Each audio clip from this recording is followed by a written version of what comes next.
So let's take a look at 5A. 5A is working with the fish scene, and we're going to work with this scene quite a bit here.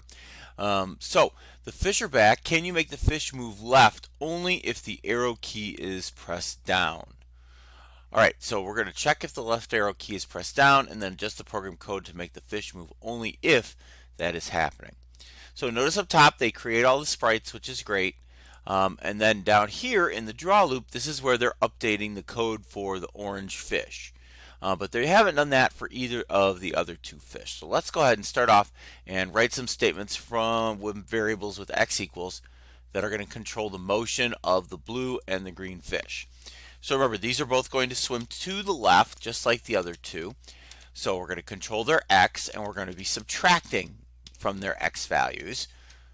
And right now, since it doesn't have a speed determined, we're just going to go ahead and code them all exactly the same. Remember, when you type in the variable names here, the F on fish is that random capital letter that could mess you up. All right, so now all three should move if we go ahead and code them to run. Notice I missed the minus there, so let's get that minus in there. Okay, so now we just need to control it with the space bar. So as we know, that's going to be using a conditional if block. So we'll drag the if block in. And from world, we'll say key down. And if you've noticed there, we've got some mouse options as well. We're coming up on that, so don't worry. But we're going to go ahead and choose left from the drop down. And then we're going to put all of those motion statements inside the if block. So now if I press the left key, all three of these motions are going to happen, but that's the only time they're going to happen. So if we run the code now, we can see nothing's moving, unlike a second ago.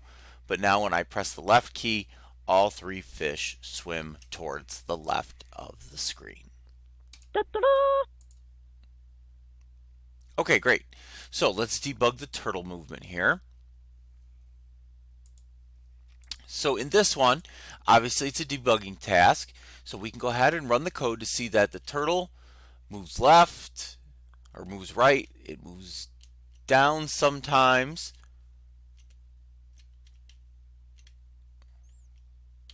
But it doesn't move up and it doesn't move left very well. It sure doesn't look like. And as we continue to tinker, we can see that the left key almost breaks the code. All right, you can actually work everything else if you do it in the right order, but once you press the left key, the turtle stops working altogether. So the left key is what's throwing the error here. So let's take a look here. Well, we expected the turtle move left, but everything stops working. Okay, so that's exactly what they set up top here. So again, you can try all these other motions and they work fine, but once you press the left key, nothing else works. Not even the up or down or the right that we know that does work. So let's look at the code for left. So notice the key down for left says turtle equals turtle.x minus 3.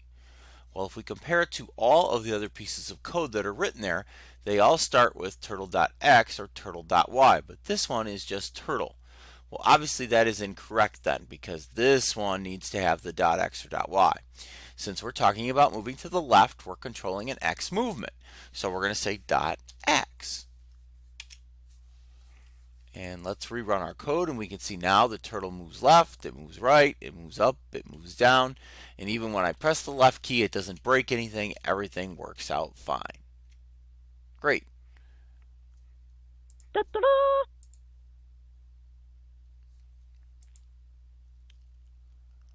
Okay, so this one, a little bit different here. So go ahead and run the code. And we can see the turtle, it moves a little bit.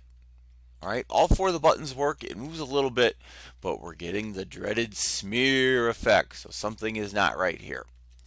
So what did we expect to happen here? All right, the turtle moves with the arrow keys, but it's not. The turtle almost stays in the same place and leaves after images, and we would expect to be able to reproduce it by pressing the arrow keys. Okay, so first thing we would think of maybe initially is that background's not in the draw loop, but background is inside the draw loop. So it's not background, because remember, background inside the draw loop covers over old images, so it isn't that one. So let's look at what we do here. Well, we create the sprite inside the draw loop, and then here's all our motions, but we know these all just work because we just did a debugging task. So that only leaves one suspect. It's right here. Well, if we think about it, we don't want to create the sprite over and over and over again. We only want to create the sprite once, but this is creating it over and over and over again because it's inside the draw loop. So this code, which we suspected from the beginning because nothing else fits, actually should be outside the draw loop. Again, we only make the sprite once, and then we move that one sprite over and over and over again. So once we move it outside, we go back to having the smooth motion that we did in the last bubble.